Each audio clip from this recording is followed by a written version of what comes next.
Magandang araw sa inyong lahat.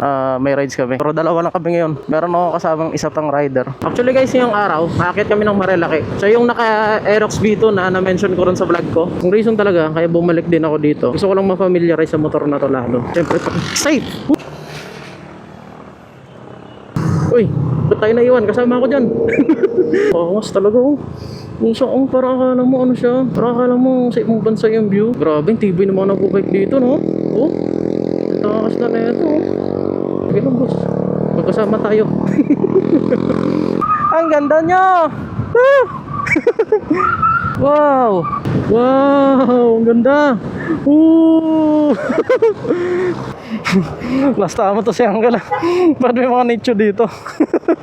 Nag road trip na kaming dalawa na to ah. Lumagpas? Ang ganda rito guys oh. Ang galing no. Tsaka tignan niyo yung formation ng mga puno dito. Para silang nagsilbing barrier talaga sa kalsada na to. Siyempre para makita nyo rin. Mga antila. Pabalik ako dito. Sasama ko si Mrs. Magandang araw sa inyong lahat. May rides kami. Pero dalawa lang kami ngayon. Meron ako kasamang isa pang rider. Yung uncle ko. Saan tayo dadaan, Col? Ha? Saan tayo dadaan? Sundan kita. Ako na lang sundan mo? O sige. O sige. Hindi ako komportable sa gloves ko. Hindi ako komportable sa gloves ko.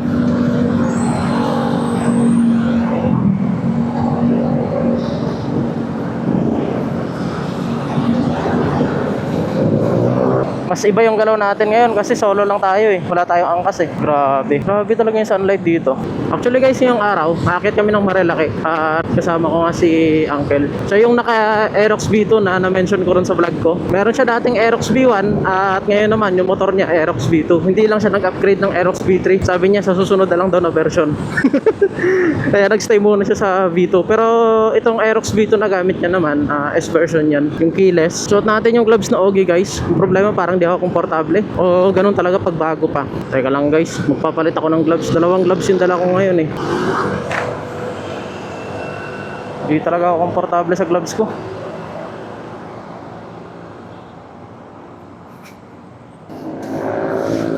Naiirita ako sa gloves ko. Ito na lang gamitin ko yung isa. Dalawa yung dala ko eh. Puntahan na tayo. Sige. Yeah. Okay na.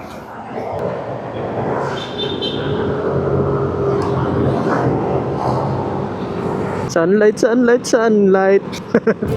At meron pa tayong 1 hour and 11 minutes. Pero hindi pa namin sure talaga guys kung hanggang saan kami. Basta kung saan pa namin matripan mamaya, baka medyo lumayo pa kami. Buti na lang talaga guys, yung visor natin ngayon hindi siya clear. Kasi pagka clear yung visor natin ito, lalo ganito na yung araw, tutok na tutok sa mukha natin. Masilaw talaga to eh. Yun nga lang guys, yung disadvantage lang din ng ganitong klaseng visor pagka gabi. Medyo madilim siya ng kaunti. Pero hindi naman sobrang dilim, saktuhan lang. Kasong problema, kung meron kang iniinda sa mata mo, baka mahirapan ka rin. Kasi itong visor natin guys, kahit pa paano mayroong protection sa araw to eh. Hindi ako masyadong nasisilawan, konti lang. Pero sabi ko nga sa inyo, nakikita ako kumbaga yung vision ko ng maayos pa rin.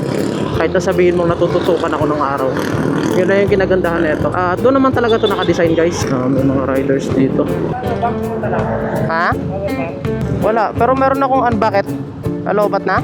Pero kung may matripan ka pa mamaya, pwede pa tayo mabante. Mamaya na natin lipat yung view. Naalala ko nung nag-ride kami ni Mrs. dito. Ang dami kasing aksidente na nangyari. Yung anxiety niya, grabe yung atake ng anxiety sa kanya eh. Pero sabi ko nga sa kanya, pagka mga ganyan, relax lang siya. Kasi diba, pagka minsan kasi iniisip mo yung ganyan, parang ano yan eh, negative energy. Mahaba-haba pa yung biyahe natin guys. 1 hour and 3 minutes pa tayo. Alam nyo guys, anong problema sa akin pagdating sa mga ganitong lugar-lugar? Hindi ako matalandain sa mga pangalan. Mas natatandaan ko siya sa itsura. Kaya pagka nadaanan ko ng 2 beses, 1 beses, naalala ko na yan eh. Pero yung pangalan, yan ang minsan nakakalimutan ko madalas. Ako lang ba yung ganon? Weirdo eh no? Tingnan nyo naman guys oh, yung araw kung saan yung tutok niyan. Sapol na sapol yung mukha natin. Itong motor natin na to, hindi ko pa masyadong nasubukan talaga to sa mga cornering. Usually ang biyahe na ito, office bahay pa lang talaga. Isang rides na nagawa ko, yun yung kasama ko si Mrs. Actually meron pang nauna na isa eh. Nung nagpunta kami ng Batangas nun, hindi ko na blinag yun dahil yung dinaanan namin puro puro service road at hindi ako nag-enjoy sa view. Saka nung time na yun mga sir, hindi ko rin talaga siya pwedeng i-vlog kasi nga wala tayong microphone. Iba-vlog ko tapos maririnig nyo puro hangin. Ang saklap naman nun. So 6:58 AM na ng umaga. Dito, ang lawak ng kalsada dito. Dito na yan, yung huminto kami ni Mrs. kasi paakyat na. Nakakita tayo ng mga bangkingan mamaya doon, panigurado. Hindi naman tayo mga ngamote. Hindi na tayo makikisali sa listahan ng mga yun. Tara na, guys. Ilipat ko na yung camera natin. Ito yun guys doon kami huminto na misis doon. Hindi ko makakalimutan yun. Na ano ako sa lugar, matalandain ako sa itsura. Sa pangalan lang hindi. Balak talaga namin sana magkaibigan. Kaso ang problema, si misis nga, hindi pa siya pwede. Kakatapos niya lang mag-mens at wala pa sa kondisyon yung katawan niya. So yun yung sinasabi ko sa inyo guys, na kailangan tuwing magra-rides kayo, hindi lang ikaw yung nasa kondisyon, dapat ganun din yung angkas mo. Kasi ako nung nakaraan, nag-rides kami, biglaan ko lang siya niyaya eh. Timing lang din talaga na sa good condition siya. Meron din siyang sapat na tulog. Kaya ayun, kasi mahirap na eh na kapag yung nasa biyahe na kayo, di ba? Tapos bigla siyang susumpungin yung kasakasama mo. Kaya dapat talaga dalawa kayo na nasa kondisyon palagi pagka ganitong may mga biyahe-biyahe. Lalo na kung may kalayuan. Ang dami nagpo-bike dito. Ginagawa dito sa kasada sa gitnang-gitna talaga. Pero nung nakaraang ride namin guys, nung kasama ko si Mrs., tinuturuan ko siya kung ano dapat yung body position niya, lalo pag nasa cornering. Kasi ang hirap talaga lumiko-liko, lalo na sa mga kurbada pagka yung angkas nyo hindi masyadong sanay. Parang kumukontra siya sa sa balance. Dito sa part na to, nagro-road widening pala sila. Sarap nun guys, solid nun. Grabe. Ang reason talaga, kaya bumalik din ako dito sa Marilaki. Makita ko sa taas. Hindi para mga mote. Gusto ko lang ma-familiarize sa motor na to lalo. Ano yung meron? Lodi. Mga grupo to. Dami nila Naalala ko na naman yung grupo namin. Actually ito mga sir, yung uncle ko. Kasama namin to palagi. Isa sa mga grupo namin yan pagka nagra-ride kami. Pero yun nga, dalawa na lang kami ngayon. Dahil yung iba talagang literal busy, hindi mahuli yung mga schedule Pero sana soon, nang sa ganun mapakilala ko rin sa inyo. Hindi mo na ako babangkin Kumbaga, gusto ko lang ma-familiarize sa kanya guys. Lalo sa mga ganito nga, kurbada. Hindi ko naman ibabangking ng alam nyo yun. Since di ko pa nga masyadong kapado talaga. Siyempre, kailangan makabisado muna natin talaga din. Pero again guys, gagawin lang natin to siyempre safe. Siyempre safe. Sabi na. Kita niyo yun. Anong lalim nun?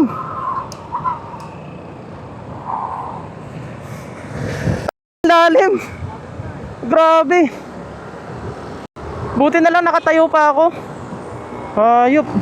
Grabe yun. Naku, kung may angkas ako nun, hindi ko na alam. Tumalon talaga yung motor ko dun Nangyari na Buti na lang talaga. Hindi naman bliss takbo natin. Alalay lang naman. Pero grabe guys, ang lalim ng lubak talaga. Bad trip na yan. Mabuti na lang kamo, naisipan kong tumayo sa motor ko. Kaya hindi tayo nawalan ng balance. Tumalon Langya talaga. Ay naku po. Nakarangan din kasi siya nung nung nasa harapan ko Kaya nung paglagpas niya, nagulat na lang ako. Nandun hindi ko na naiwasan Diniretso ko na rin talaga. Pero okay pa naman.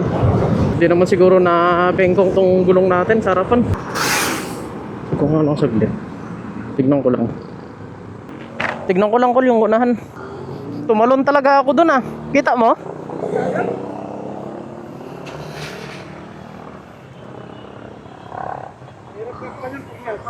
Kaya nga buti ka mo, wala akong angkas. Nakita mo ba kung paano? Tara.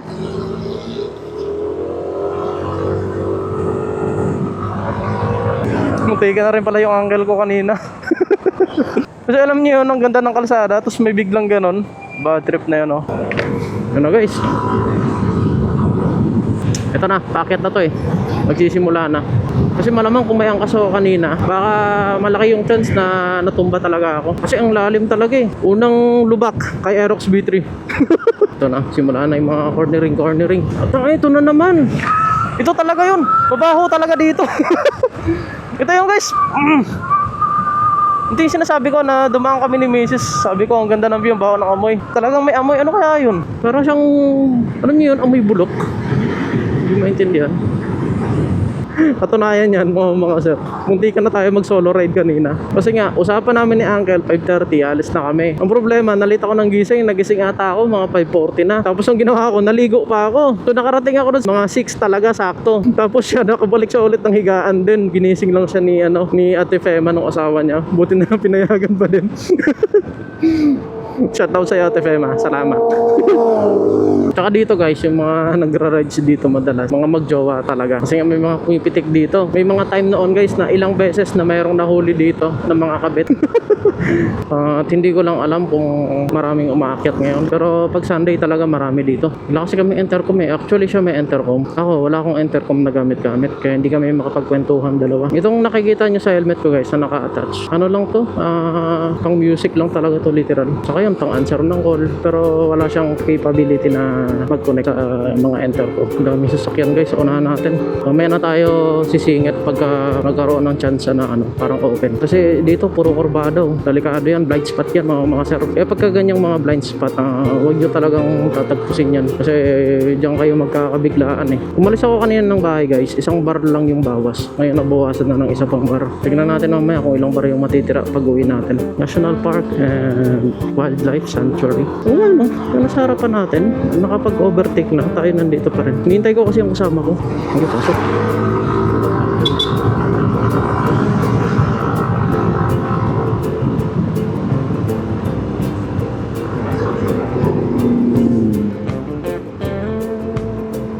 Diyan siya sa likod ko.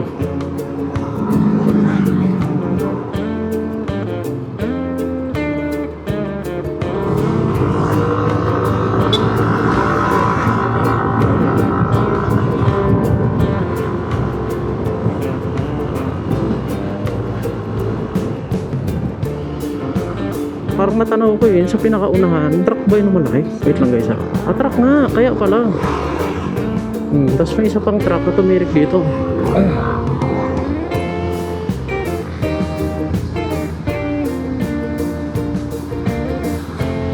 Laking truck pala talaga. Minsan nakakatakot bumuntot sa mga ganyan eh.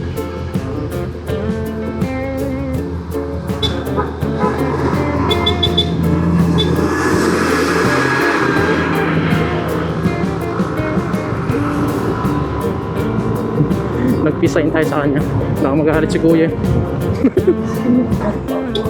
Mga dogo. Ma-traffic kasi meron palang truck na malaki. Tapos parang kargado pa yung truck.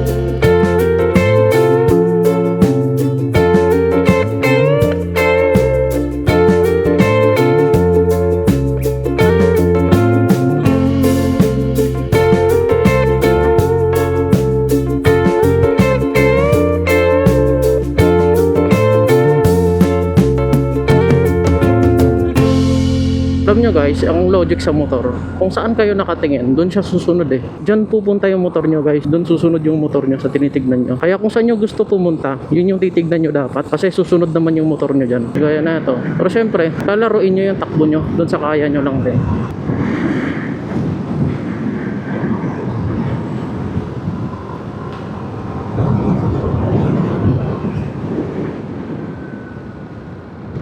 Yan o, may patay na naman dito na parang hayop pa yun. Yung amoy, lapit na tayo. 17 minutes na lang. Wow, sarap. Guys, enjoy nyo muna yung view ah.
grupo din yan, no? Mga nagra-rides din. Halo tayo sa kanila. Kunwari kasama tayo. Naghihintuan na sila. What a view, guys. Tignan nyo naman kasi. Oh. Di ba? Ang ganda ng view. Ang angas. Yari tumirik. Tumirik. Uy, ba't tayo naiwan? Kasama ako dyan. Biro lang po. Mga big bike, no? Ganda, oh. Parang araw. Nakakaranas din tayo niyan. Mga ganyan na ano. Ito, sniper, ganda, oh. Rainbow 89. Grabe, yung TV ng mga nag-bike dito, no? Oh, takas na na ito, oh. Bridges and clouds. Buntot lang tayo sa mga itong kunwari kasama tayo dito. Yung on-site ko minsan, guys, iba din eh. Lalo ngayon ang daming nakawan na lumalabas sa news ng ganitong motor na gamit natin. Kaya parang alam niyo yun, minsan napapaisip ako magsusolo ride ba ako. Eh niyaya ko si Uncle eh, para kahit pa parang may kasama naman tayo. Ayun ako, bakit kasing may mga taong hindi lumalaban ng patas, no? Anong ba talaga dapat? Di ba mas masarap sa pakiramdam na yung pinaghihirapan mo ay nakuha mo sa marangal na paraan, no? Oo, mas talaga, oh. Kung para akala mo ano siya, para akala mo sa ibang bansa yung view. Ang buhangin, no? Buhangin. Kaya pag nag-banking ka dyan, tapos tapakan mo yan, no? Sure ball yun. Sure ka talaga. Ito mga naka-proper gear din itong mga nasa unahan natin. Vespa. Oo, Vespa nga. Vespa NMAX ADB 160 tapos tatlong click na nasa unahan. Tapos yung nasa pinakaunahan naman naka Honda ADB rin na 160. Tayo naka-Aerox, sa likod ko naka-Aerox. Wow. Ang ganda ng jacket ni Kuya na brown. Bet ko yung kulay. Bagay na bagay sa motor niya. Yak. Ganun, boss. Magkasama tayo. Shout out sa inyo, no? Ganda rin ng NMAX yun. Tinan nyo. Yan guys, mas komportable ka dyan pag ganyan yung gamit mo. 8 minutes! Malapit na! Unahan na natin sila. Ito yung isa, yung Honda ADB din na parehas sila ng jacket ang kasamahan niya, color brown.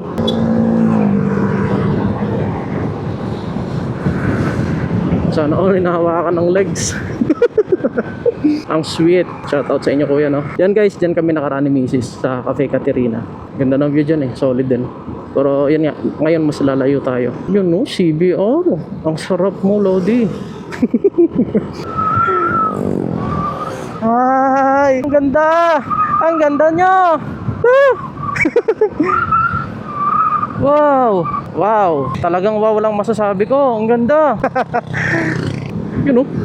Yun, oh! Ayun ako po. Shout out! Ba't may kalsada doon pa diretso? Ano yun? Ayun, oh! Ano kaya yun? Hotel and restaurant. I see. Pero tayo, diretso pa tayo.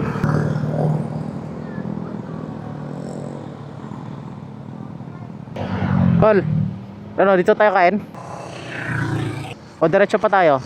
Dito na lang? O tara.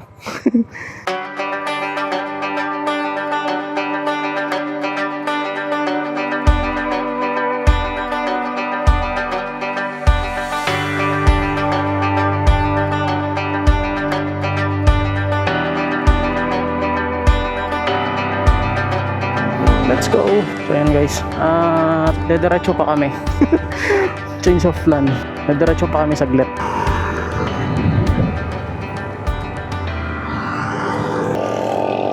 Bakit, Col? Lagpas na?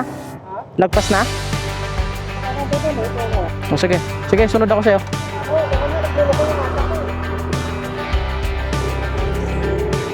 Sa windmill ba yun? Windmill? Tara, lagpas nga. Salamat. Kakanan tayo dito. Diretso kami ng windmill. Dito ba yun? After namin kumain guys, nagpasya kami ni Uncle na diretso pa kami ng windmill. So tara, samahan nyo kami yun. So siya talaga yung pinaka-rason guys kung bakit, di ba? May malaking impluwensya sa akin yung Aerox. So napanood niyo yung previous vlog natin guys. So yung minimension ko sa inyo na uncle ko. Ang una niyang motor, Aerox B1. Pero binenta niya yun nung lumabas yung Aerox B2. Kaya ayan, naka-Aerox B2 siya ngayon na S version naman. Ngayon lang siya din nag-upgrade eh. Sabi niya baka sa susunod na lang daw ulit pag lumabas yung B4. Tara, diretso pa tayo. Samahan niyo kami. Literal na road trip kami ngayon. Mabilis lang din naman ang biyahe namin. Kasi nga wala naman kaming angkas, no? Kami lang. Ito, paahon to guys, oh. Pero wala, basic sa atin yung mga paahon na yan. Ang problema lang natin ito, yung SD card natin eh. Baka maubusan tayo mamaya ng space. Based kay Google Map, from here, mga 40 minutes pa yung tatakbuhin daw natin bago tayo makarating doon. Tignan natin, syempre. Lanay.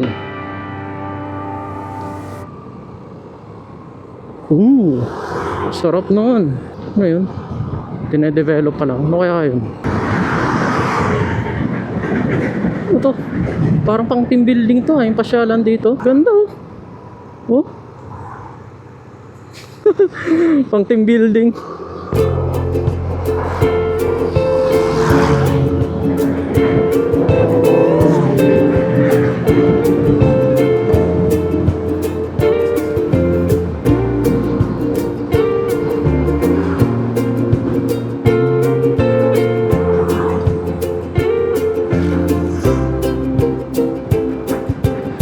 Hahay!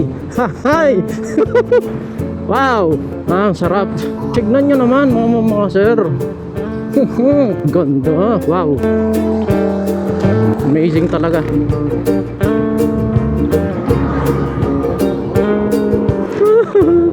Ang sarap.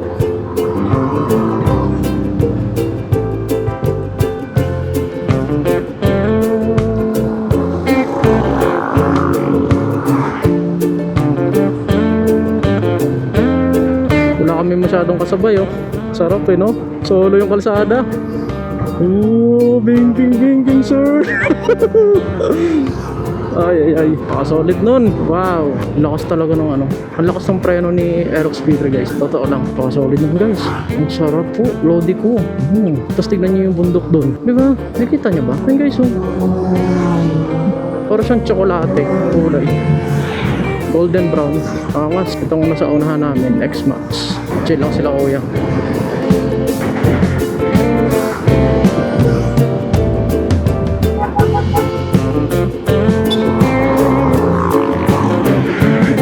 Napaka-solid nun sir. So sana subukan yung top speed na ito eh. Kaso walang ano eh, wala pa tayong ma-tsempoan na kalsada talaga na tuwid. Pinalitan ko yung gloves ko na gamit. Hindi ako komportable dun sa Ogi.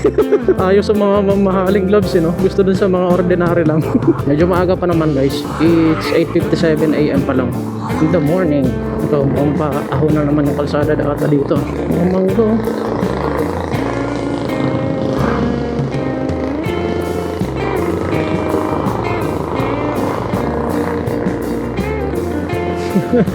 Hindi ata uso helmet dito ah. Shout out sa'yo uncle. Siya yung naglilid ngayon sa atin mga sir. Dahil kanina tayo yung naglid, ngayon siya naman, palitan lang kami. Tamang buntot lang tayo sa kanya. Grabe siya ate, nagsando na lang. Init yan, masyadong sharp yung curve dito. Mga sir, sharp yung curvada dito. Curvada.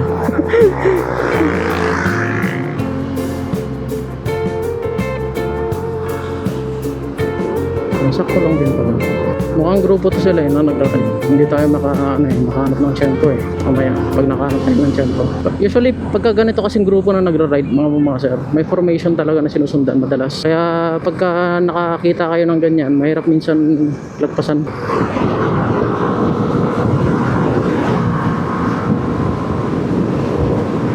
Lah, asan na yung kasama ko? Teka lang. Masya nga yun. Ganda ng mga puno dito oh. Angas naman.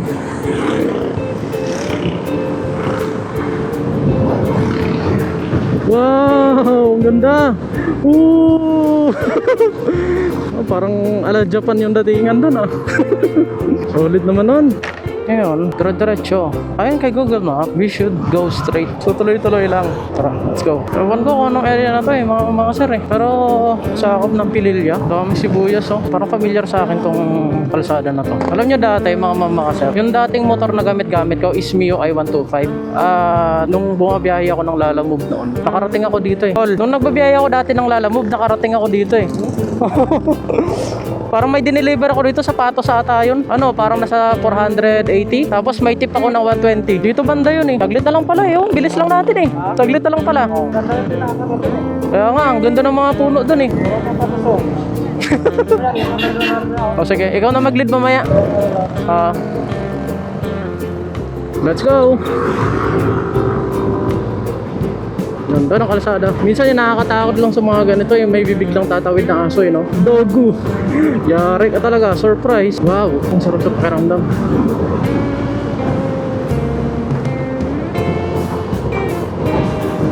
Pakasulit nun. Ha? Ano? Tila? Sige, mangga tila? Hindi pa rin kita dito? Hindi pa. Kaya nang ganda dito Sige, tara. Lapit na tayo. Mangga tila. 3 kilometers na lang. Dito ba? Tama ba? Babalik tayo. Pabalik? Dito tayo. Diretso muna tayo doon. Sige, tara. Balik kami guys. Dadaanan kami.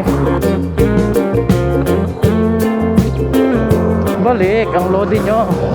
Let's go. Hati siya.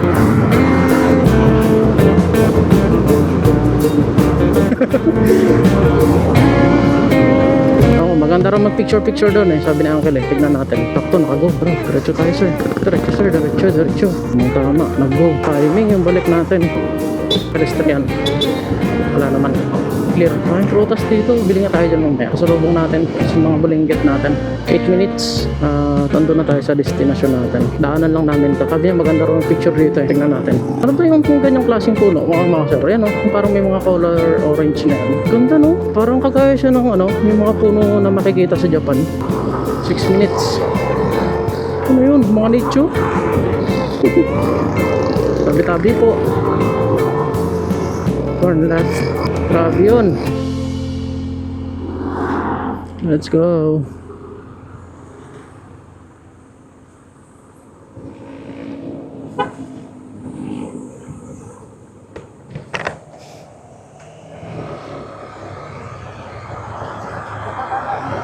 Okay.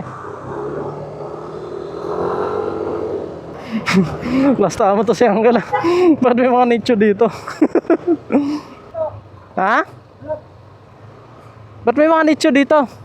Ba't may mga nicho?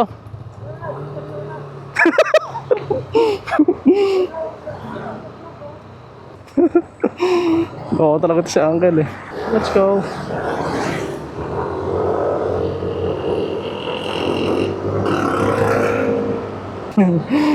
Nag-road trip na kami dalawa na ito Okay, sinasabi na ito. Saan ba yun? Meron ng magandang spot guys Hindi yun hindi yung nicho Lumagpas?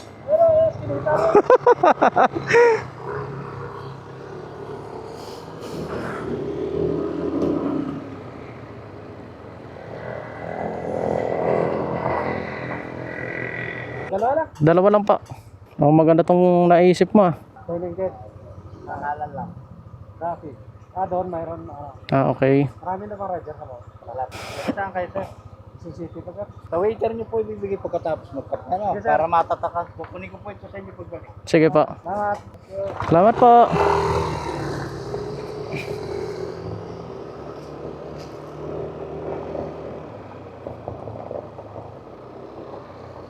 Ba! Wow! Ito pala yun. Wow guys. Ang angas nun sir. Tignan nyo naman. Ano? Picture? Kaya mo camera mo, video mo Naka-video na ako. Dali mo si Cyril dito pag dalawa kayo. Oo, angas. Kaya nga. Ako na yung camera mo. Oo, naka-on to. Picturean kita sa kumaya. Sige. Ang ganda rito guys Ang galing Tsaka tignan niyo yung formation ng mga puno dito. Para silang nagsilbing barrier talaga sa kalsada na to. Wow. Pakaangas nun. May mga nagpipicture-picture din dito. Ah. Taga saan kayo? Aray ko. Ah. Malapit na kayo dito. Okay. Magkapatid kayo, ma'am? Shout out kila, ma'am. So tara guys, diretso tayo sa loob. Let's go. Bye po. Sarap doon. Ha? Sige. Cellphone na lang. Ganyan, tapos pasahit. Sige. Kung wala pang ano. Wala pa naman eh. Wait lang, call. Okay, call. Game. Amin na. Na-open mo?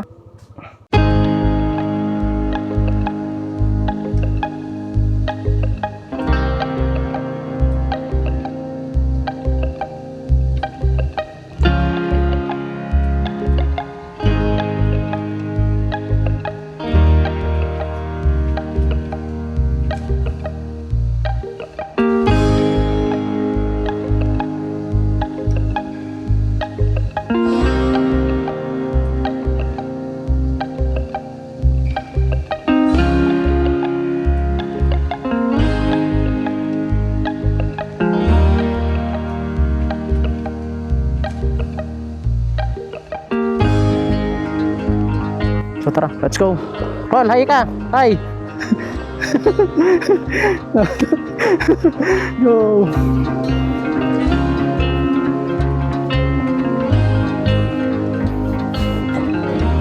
Wow, grabe dito guys.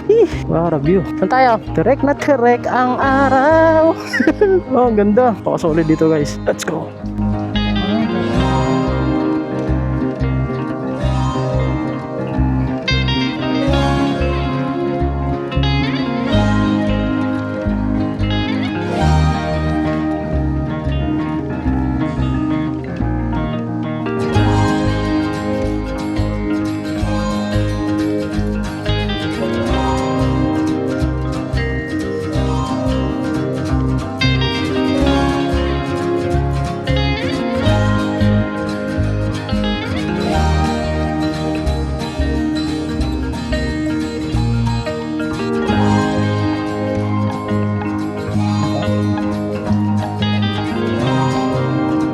Nakalimutik ng araw dito guys. Yung araw. Pero ililibit ko kayo saglit. Para siyempre makita niyo rin yung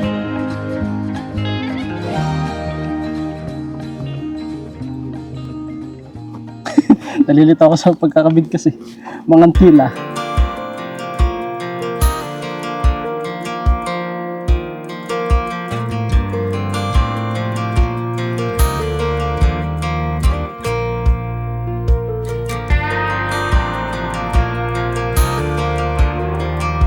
Bago matapos ang video natin, dadaanan natin ulit kanina yung maraming puno para makita nyo ulit ng malapitan. Hindi na kami didiretso sa may windmill kasi may pasok pa pala to si Uncle mga alas 3 para makapagpahinga din muna siya. Di nakalak? Wait lang. Dito.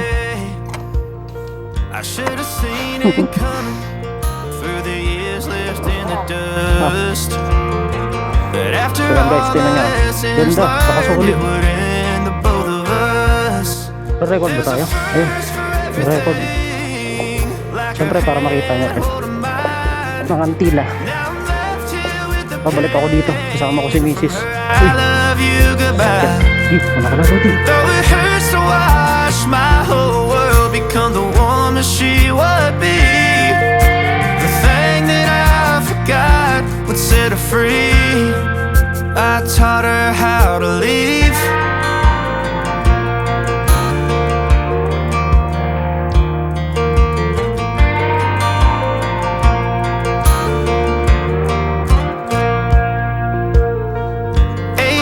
In the summer, man, it feels like yesterday when she was looking out that window on the bus to second grade.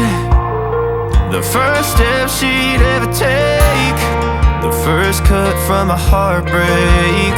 Been through it all, but now it's time to go our separate ways. At ayun na nga guys, uuwi na kami at hindi na kami didiretso ng windmill dahil may pasok pa pala itong kasama ko. So ayun guys, maraming salamat sa pagsama niyo sa amin ngayong araw na to. At syempre, see you ulit sa susunod pa nating mga adventure at mga DIYs, mga makasir. At again, maraming salamat sa lahat. And ride safe sa inyong lahat. Free. Si Kuya. I taught her how to Kaya salamat! All, mangga. Bili mo na ng mangga. Ate, magkano sa mango po? 170. Ang ganda ko, lo. Favorite kasi nila Riker to eh. May suman ba sila dito? Parang wala atang suman ah. Patimba nga muna niyan, te. Magkano na? Tignan nyo mga sir. Napaka-pogi. There's a 140. first for everything. Ito, ate, dagdagan ko pa ng isa. Like her Ito, patimbang na lang ulit. Ano to, freebies? down left Freebies mo to. here with the pain from her eyes. Okay na, Kal? Goodbye. Tara. Though it hurts to watch my baby girl become the woman she Kaya nga, would anong oras na eh? be. Walang suman. The thing that I Hindi natin na bibilan si Mrs. na. Puro mangga na lang. taught her how to live.